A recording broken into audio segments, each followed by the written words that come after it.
Do you ever feel like every day is just a battle against your own mind? Like you need to fight this struggle, even just for your sanity, let alone achieving your goals. It feels like just every step of the damn way, your mind is getting in your way. If so, this video is going to be for you. Hey there, my name is Michael and I have struggled with those same issues myself for years, until I finally got better by understanding this thing. Why my mind does certain things and how to respond to them. So in over 15 years of personal development, I have discovered a lot of psychological hacks that 99% of people don't know about. And once you start learning these, now you can work with yourself rather than against yourself. So what I want to do in this video is cover 7 of these psychological hacks that you can apply today to get better.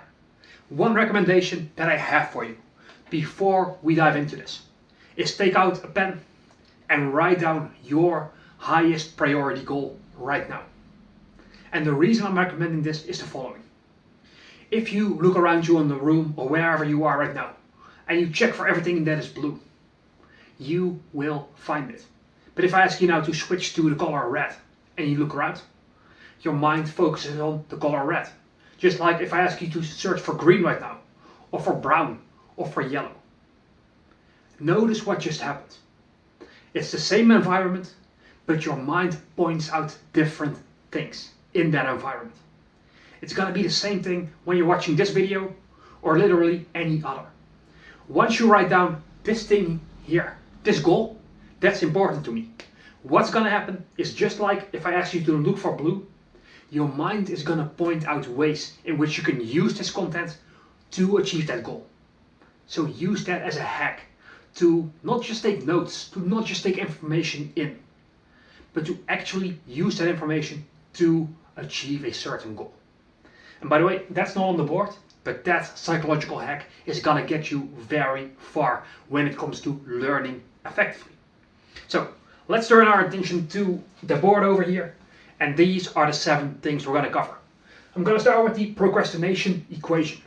And with this, you're going to get 2 ways to overcome procrastination in your own mind. We are going to talk about Parkinson's law. And this one is great to get better work on a more sustainable basis. Because most people work extremely inefficient. Like they're always stuck in second gear.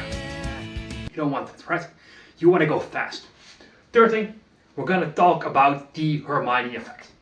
This is my own interpretation, my own name I've given to this. So you won't find this anywhere else, but it's incredibly powerful to shift your perspective and your way of thinking. We're going to cover the present bias, which is another way to look at why do we procrastinate? Why do we not take action right away? And once you understand this, awareness becomes your superpower. Because the truth is, our minds, they're like incredibly powerful machines. However, they also came with a lot of pre-installed viruses. These are ways in which our minds get in our own ways. And what I'm trying to do with these 7 is show you how your mind plays these tricks, so that it kind of becomes like watching a magician. You're like in awe. You're fascinated. But then if someone explains the trick to you, you're like, so that's how it works. And in a way it kind of loses the magic, because you know exactly what is happening behind the scenes. Your mind works the same way, because once you understand these 7 things, you know when your mind is using them against you, you can put it in context, and that awareness helps you to then move forward. Moving on with the 4th thing here is the winner effect. And this one quite literally saved my life. Then we talk about the dominance hierarchy, which is a concept that I learned from Jordan Peterson. And finally, I'm gonna tell you how you can set things up to win by default. So very powerful things. So let's start with the first one. The procrastination equation is very simple. You've got on one side you've got fear, and on the other you have desire. Now, Procrastination happens when this thing is true. You take action when this thing is true.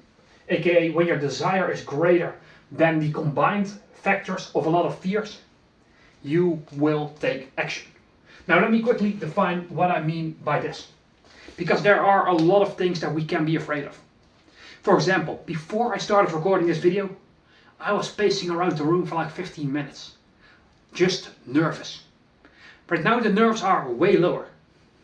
And that's actually a psychological trick I'm going to teach you in just a little bit. But I found myself procrastinating on recording this. Because there's a sense of, what will people think about this? What will people think about me? Am I going to film this and is it just going to flop when I publish it? And all of these thoughts pop into my mind. That fear of criticism is one of the main things that hold people back. But there's another more important one. The fear of the unknown. So here's what's happening under the hood of your mind. Basically, our minds haven't evolved for 200,000 years.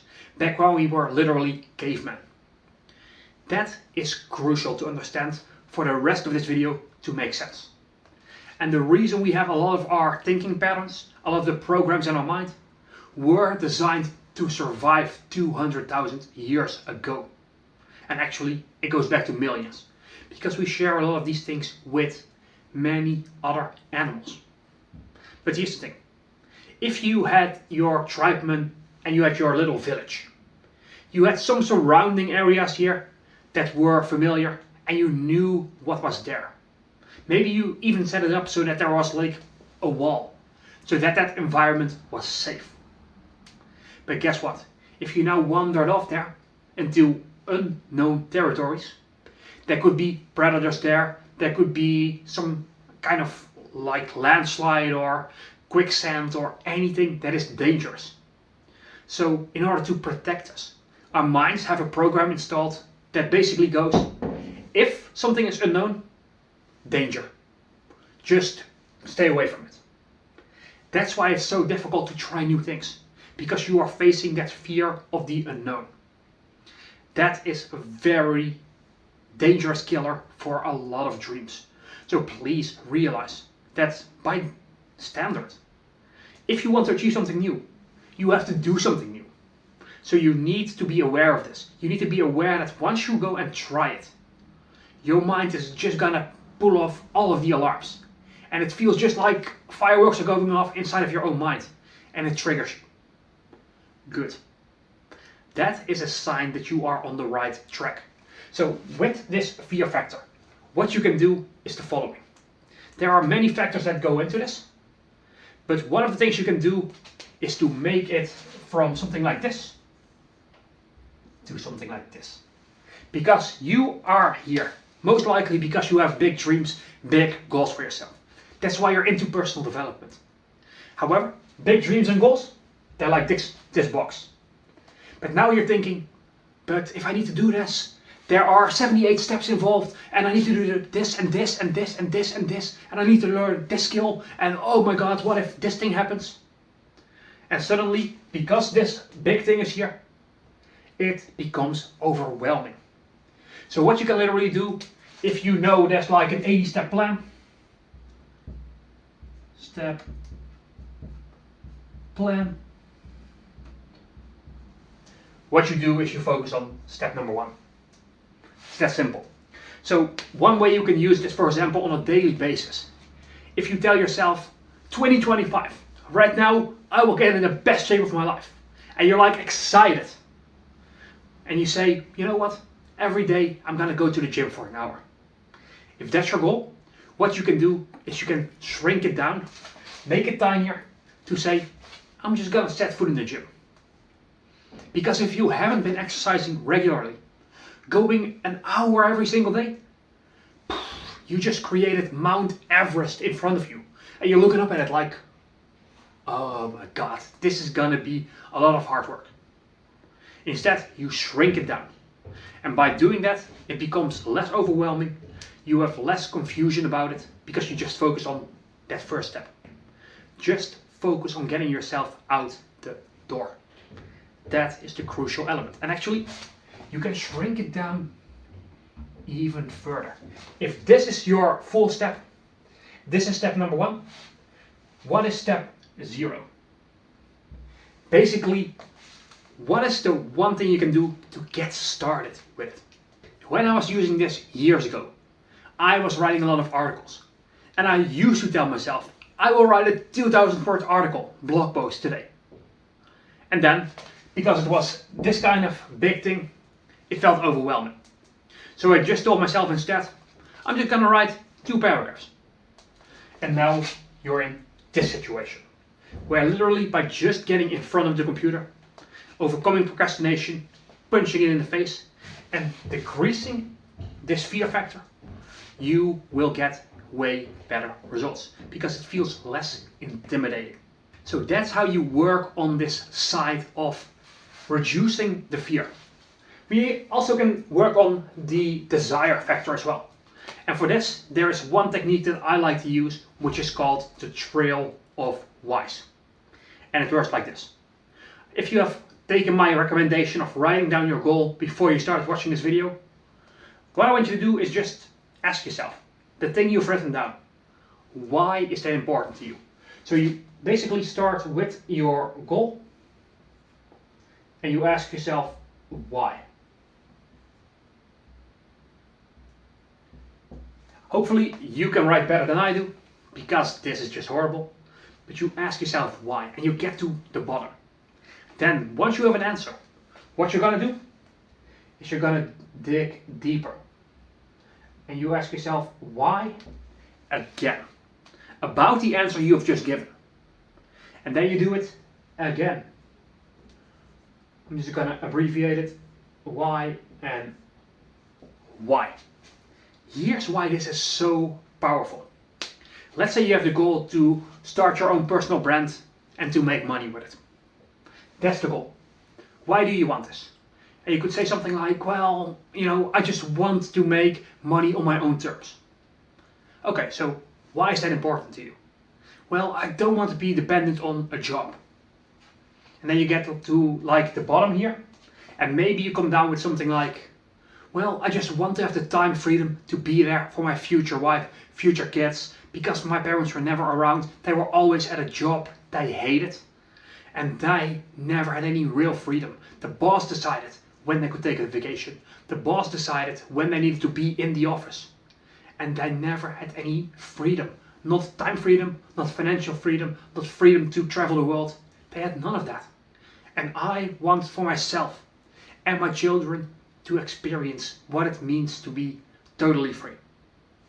Right?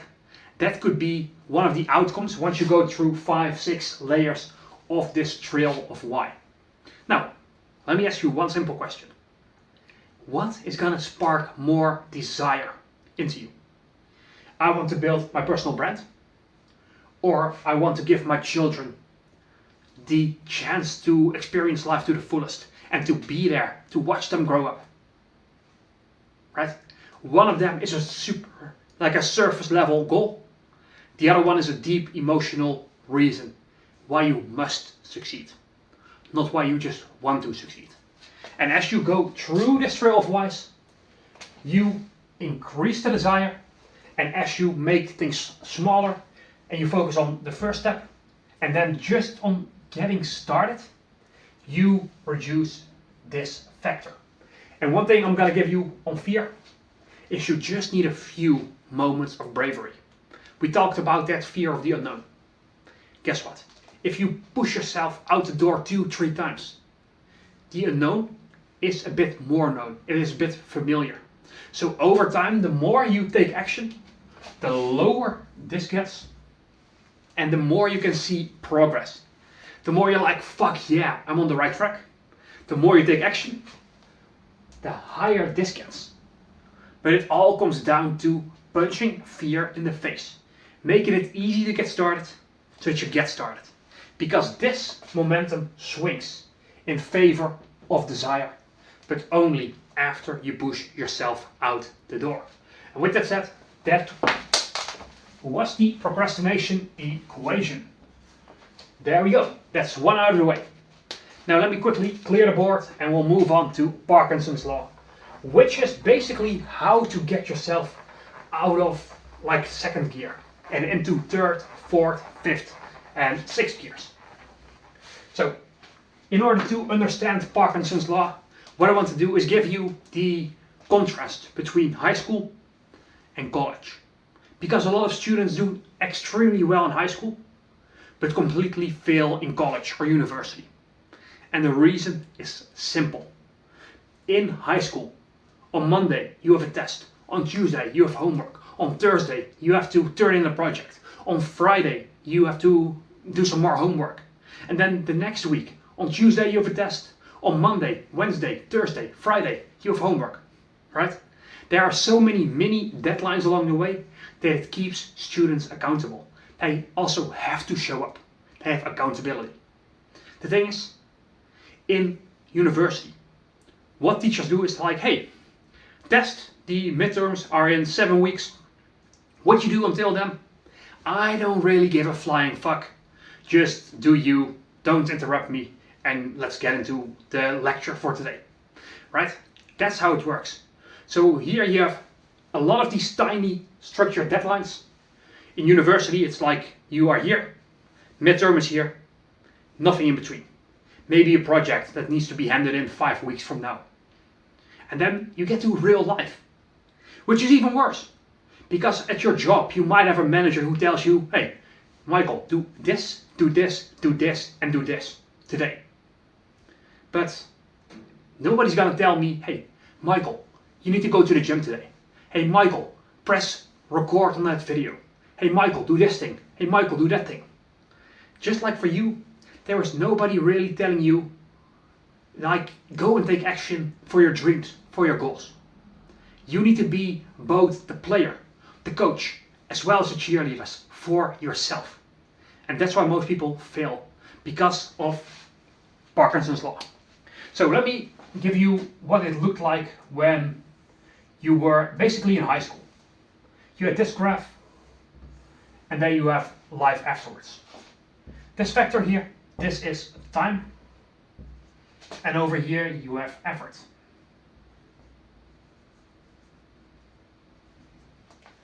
And what it looked like in high school was basically you had your homework over here, you had a test, then you had a project, you had some more homework, another test, and your effort basically went like this.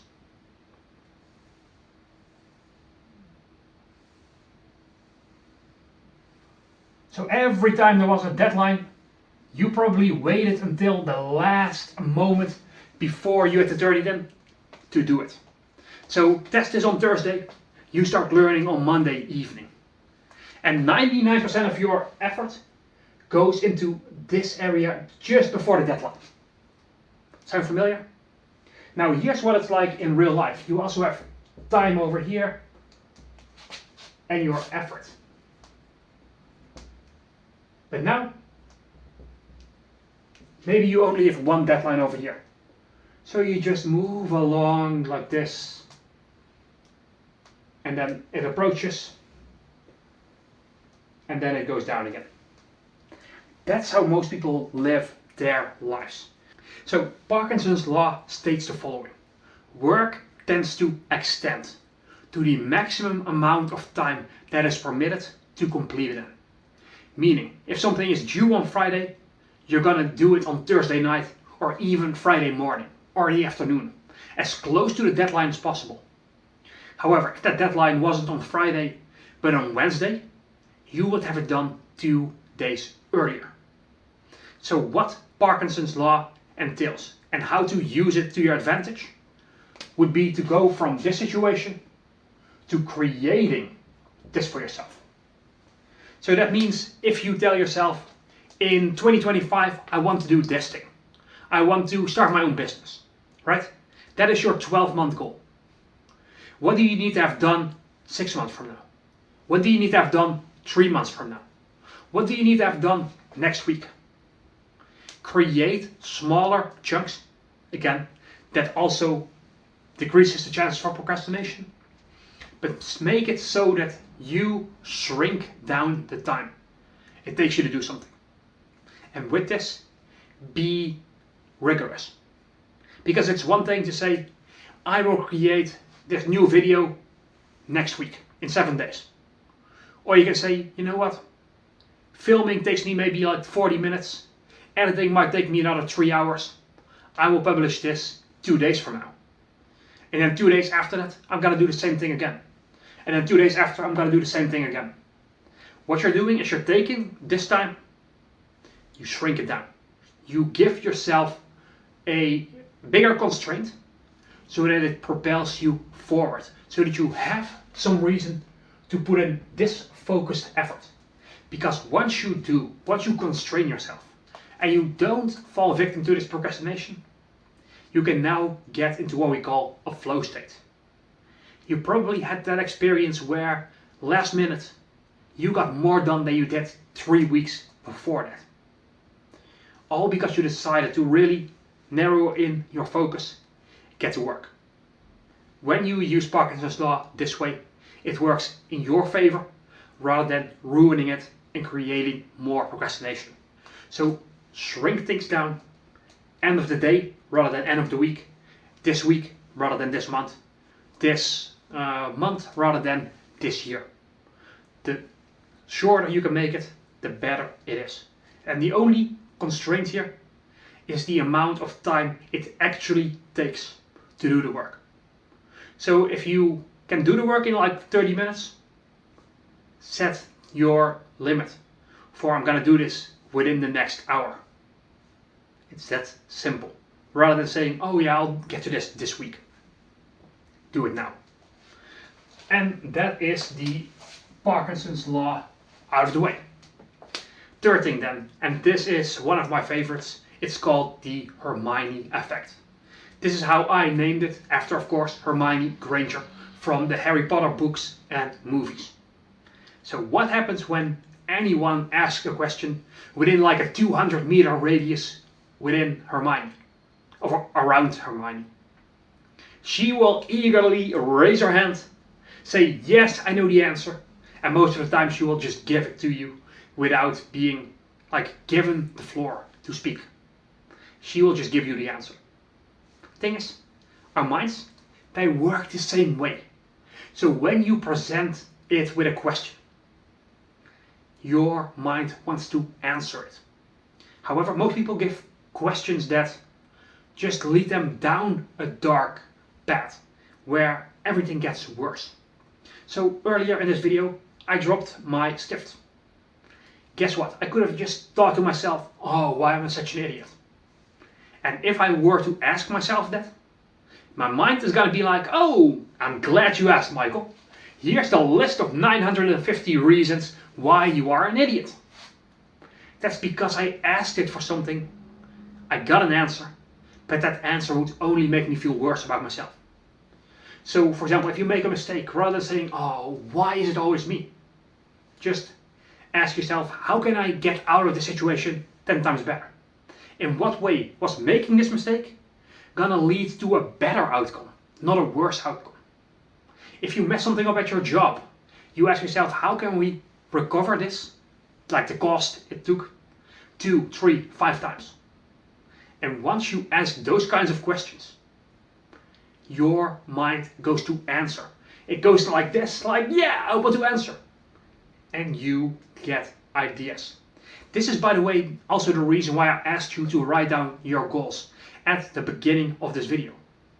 Because now that is your focus. And your mind is focused on, how do I achieve X, Y, or Z? Whatever it is you've written down. So as I'm going through all of these, your mind is gonna pick up the pieces that it thinks are relevant for you achieving the goal. And maybe that just sparks an idea of, oh, maybe I need to do this thing. Or maybe I need to do this. Or maybe I should contact this person. Whatever it is for you, write those action steps that your mind gives you down as well. Because those are the answers, because you asked a specific question of, how do I achieve this goal? The number one mistake people make is not asking any questions at all. Of saying, oh no, I can't afford it. Oh yeah, that's great for other people, but I can never do that. Never dismiss yourself before you have even tried. So if you find yourself saying, oh, I can't afford it a lot of times, ask yourself, what can I do to afford it? How can I get the money for this? Or where can I find the savings so that I can do the things that I really want to do, that really matter to me? Oh, that's for other people. I can never do that. Why not? Why would it be physically impossible for me to do this? What skills do I need to learn in order to make sure I can achieve this thing? Ask yourself those kinds of questions and you get driven into a better direction moving forward. This is something very powerful. With that said, we have covered the Hermoine effect. And for the present bias, let me quickly erase this stuff here. So, the present bias. That is what we call a cognitive bias that has us make irrational choices all of the time, but in a predictable way. So right now, if I were to ask you, would you rather have $100 now or $200 in 3 months from now? I think the answer is probably pretty simple. You would say, well, the $200 in 3 months. Unless you have a way where you can invest it in such a way that it bridges the gap, but otherwise the rational choice would be to go for the $200. However, that is not how our minds really work.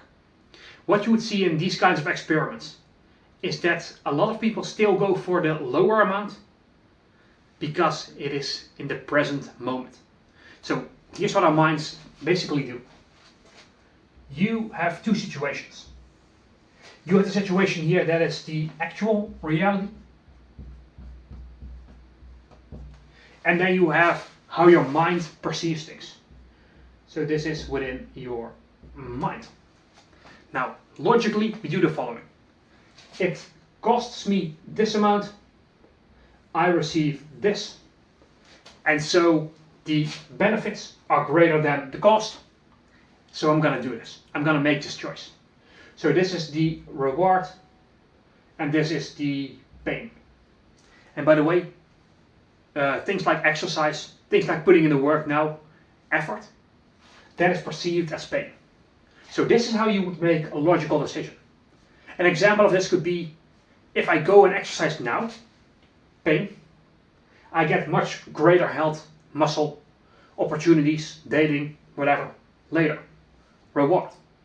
And so you would normally look at this and you would say, you know what, the benefits outweigh the cost of me going to exercise, I'm going to do it. Here's where the present bias comes in. And that is your mind, it gives way greater value to the present moment and it diminishes value in the future.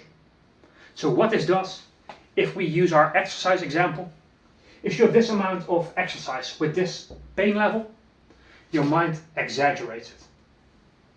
So it becomes like this.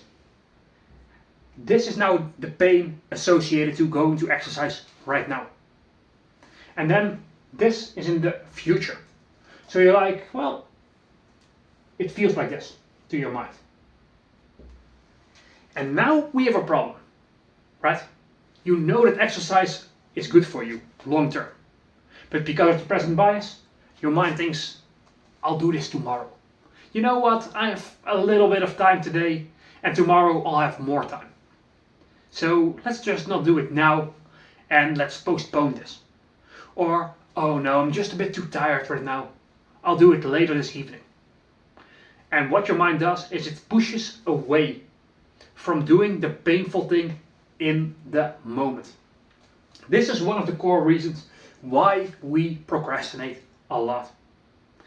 And right now, you are at least aware of this. Where most people are just at the mercy of their own minds. Awareness is the key. So one thing you can do with this is to literally tell yourself, hey, present bias at work. And you can literally tell yourself, well, my mind is telling me that tomorrow is better. But I know that tomorrow I'll say the same thing about the day after tomorrow. And the day after tomorrow, I'm going to say the same thing about the day after that. So once you can rationalize this to yourself, you can use that to force yourself out of that comfort zone. That is one thing. The second thing I want to give you is to reward yourself after every activity. And maybe even combine it with something that you love. So for example, if you have a treadmill at home, what you can do is you can put on your favorite show and watch it at the same time. Because now you are combining something that is effort, that is painful, with something that is also rewarding. And now you shift these things in the right direction. Because now, because you bundle it, this becomes pleasure. And you're like, yes, I want to get on this treadmill because then I can watch my show. That is one way to do it. But it's also a dangerous one. Because I used to tell myself that if I write this article today, afterwards I can go and play some video games. And then my mind was like, wait a minute. I have this step here that I don't like. I have the reward. Let's just do this work tomorrow, and right now we take the reward. So once you give yourself something tangible, something that you really want to do, as a reward for doing the unpleasant work, be very careful with that. Because your mind wants to skip the steps just to go straight to the reward. Instead, what I do these days is very simple. I celebrate my wins. So when I'm like literally putting on my gym clothing and stepping outside the door, I'm like, yeah, I'm doing the right thing. And I tell myself that over and over and over again. And when I get back, I'm like, yes, I am one step closer to getting in the shape that I want. I'm not there yet, but still, I will get there if I keep this up. And the more you can make the link mentally to the thing you're doing with the reward that's all the way in the future, the better it is for you. And one thing you can do with this as well is if you're looking at the horizon, at the goal ahead of you, sometimes also look back at the path you have already crossed. Because progress creates more motivation. And once you do this, once you put it into perspective, you have yet another tool to overcome procrastination. All through the lens of understanding this present bias. So, I told you at the beginning of this video that this winner effect here actually saved my life. The context here was that I was bullied for years and years, which completely destroyed my confidence. It completely destroyed my self-esteem. I had a ton of limiting beliefs about myself. And at the time, most of them were completely true. However, since then, I have been able to build myself up step by step by step to completely rebuild my confidence, rebuild my self-esteem, and to like literally become the person that I could say, I'm proud of who I've become. That was a journey that took me about a decade of my life.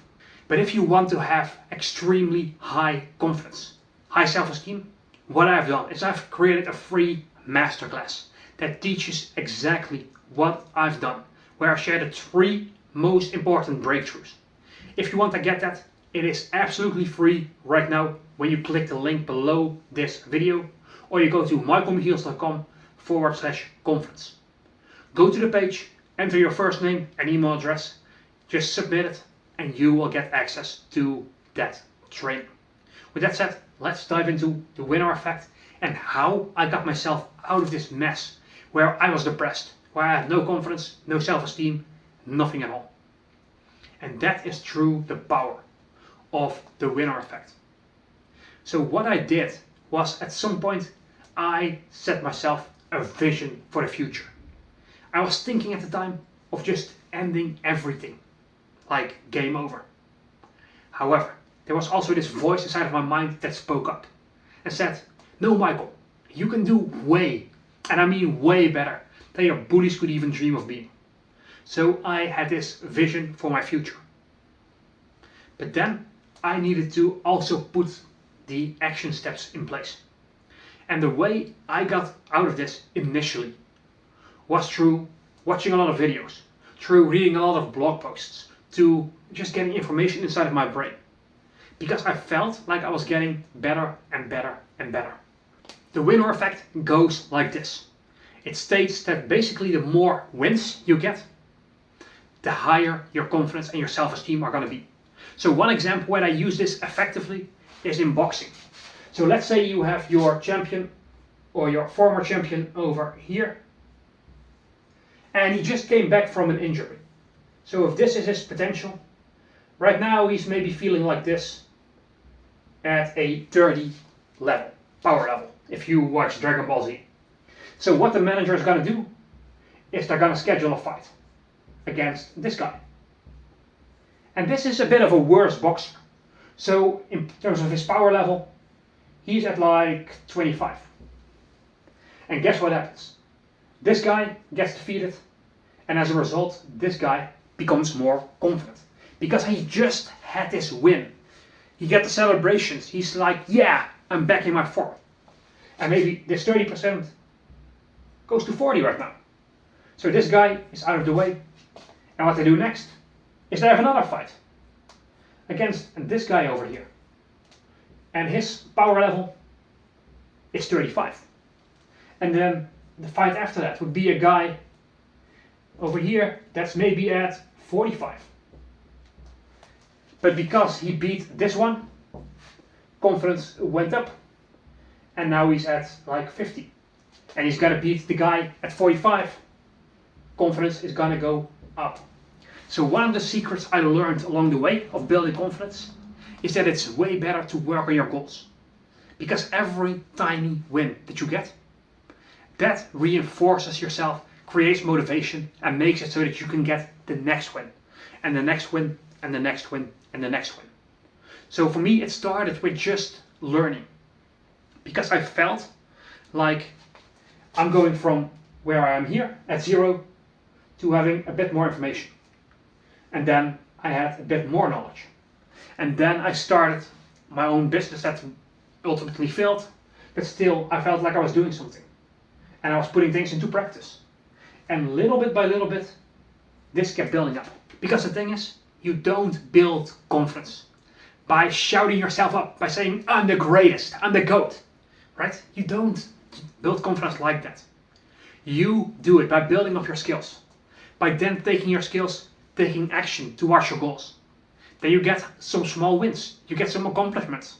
And those accomplishments lead to you feeling more confident, with which you can now go and take out more action, achieve greater things, get more confidence, take more action because you feel great about yourself.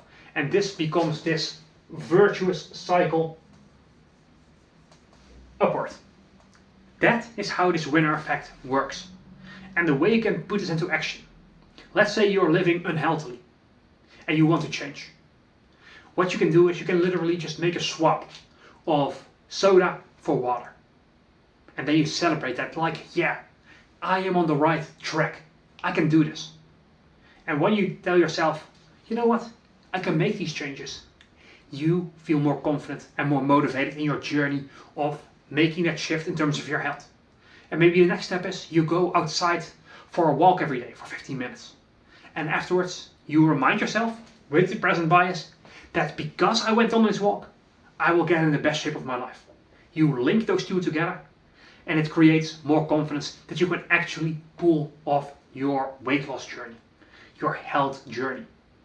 The more you can reinforce these and stack these things on top of each other, the better it is for you to achieve this. So, to recap the winner effect, small actions lead to small wins. Small wins increase your confidence. Confidence leads you to take bigger actions.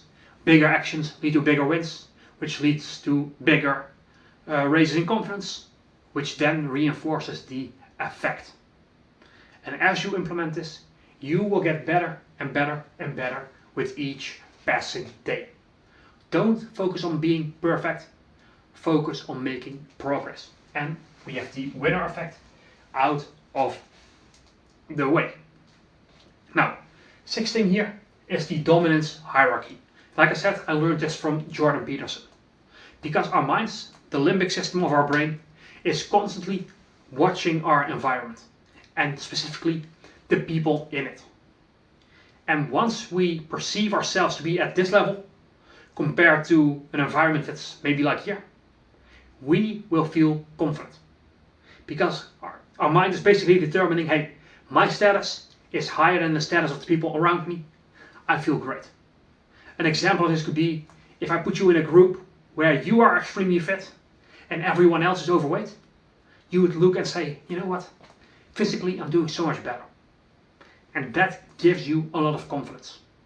That's another reason why you should always focus on building your goals rather than trying to build your confidence. Because it increases this status of yourself, and through that you get more dominant, so to speak. You become more confident in your abilities. And the way our minds has this, by the way, is if you were in prehistoric times, if you went and you open up your mouth like without any respect to the chief of the village, who had higher status than you would be banished from the village, or you would be attacked by other guys, or like, let's just say it wouldn't end very well for you. And so when, on the other hand, you perceive yourself like this, and the environment is like this, you will feel less confident. So work on yourself, work on your skills, work on your physique, work on becoming the best version of you. Because once you can tell yourself, hey, I feel good about myself, and you can back it up with your skills, with your competency, with your accomplishments, you will feel better in a lot of situations. Because think about it in the reverse example that I gave you. Let's say you are grossly overweight and everyone you hang out with is in terrific shape. You will look at them, look at yourself, and be like, I don't like this. And when you feel like that, you can either use it as inspiration to change, or you can use it as inspiration to not do anything and to like call yourself a victim or whatever. But that's not gonna work. But once you realize this, make your goals your number one priority in life. Not your excuses, not pleasing other people, not doing the things that your parents or your school or your boss want from you. But focus on becoming your best self with your goals, your accomplishments, your skill development, your personal growth journey. And by the way, if this is resonating so far, give this video a quick thumbs up and subscribe to the channel if you haven't already. But with that said, that is basically this dominance hierarchy out of the way. Now, the last thing is the following. And I'm gonna actually visually illustrate this for you.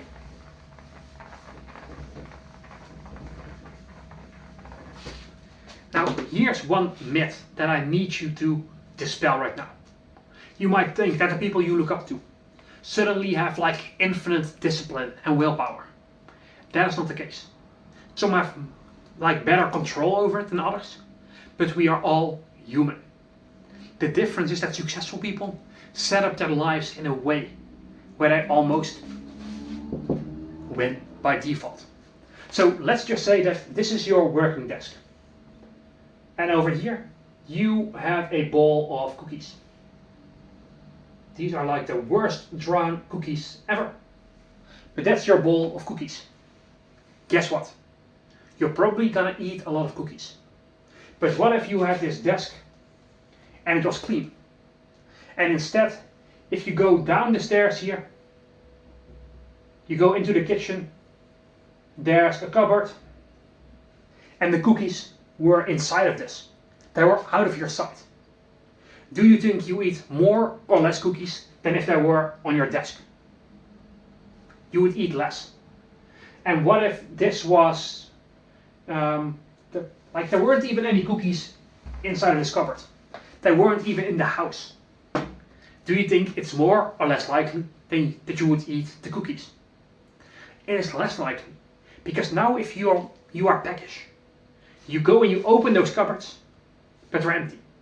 There's no snacks, there's no cookies. And then you're like, oh my god, now I need to go to the store, I need to put on my coat, it's cold outside, I don't want to go. And that creates another level of, a barrier to entry. But we can take this a step further. Let's say that this is your desk. The bowl is back here. But over here, you've got a banana. That looks terrible. Over here, you've got an apple. You've got a pear over here. And you've got an orange. Like, you've got a fruit bowl on your desk. guess what's gonna happen? Chances are more likely that you're gonna eat more fruit. Versus the situation here where your desk is empty. Because you make the good thing that you want more visible and you make it easy to do. If all I have to do to eat more fruit is extend my hand, bite into the apple. Very simple to do. If I go downstairs to the kitchen and I open the cupboard and there isn't any fruit and I need to go to the grocery store, again, a lot of steps. I don't want that. So with my good desired habits and behavior, I want to make it visible and I want to make it easy. With the things that I want to avoid, my bad habits, I want to get them out of sight so that I don't get triggered. I want to reduce what I see about it, hear from it, anything. Get it out of your sight and all of your senses. And then make it as difficult as possible to do. Because let's just say that this bowl of cookies, it was in a vault where you need to get 3 keys from 3 different people. You need to tell them, hey, I just want to break my good resolutions of eating less cookies. Please give me the key. That's a lot of steps. That's a lot of pressure. And you're not going to go through with it. I basically guarantee you're never going to ask for those keys in that situation. I know it's extreme, but ask yourself, what can I do to put barrier after barrier after barrier in place that prevent me from doing the bad habit that I want to get rid of? The thing that is preventing me from achieving my goals. Ask yourself that. And then put those barriers into place. Maybe if you want to work at your desk and you have your phone that you constantly get distracted by, turn it off, put it out of sight, give it to someone else to hold on for like 2-3 hours. Just put it in another room, get it away from you. Because now you're like, oh, this work sucks, I want to play. Oh, my phone isn't here. And then you're like, okay, fine, I'll just do the work. Because that's the thing. If I had a room over here, I placed you in the room, and the only other thing in the room was this stack of paperwork that you needed to get done. The things that will help you to achieve your goals. If I lock you inside of here, this work will get done. Because what is your alternative? You can literally do nothing else. If you eliminate the things that take you away from your goal, you will win by default. So don't only rely on discipline. Don't only rely on your willpower. But set up your environment in a way where you win by default. And if you want to win by default, there are 5 effective things you can do to achieve more, to get more done without needing that willpower. And if you want to learn how to do just that, watch the video on the right side of this one next, because that's going to teach you exactly how to do that without discipline and willpower.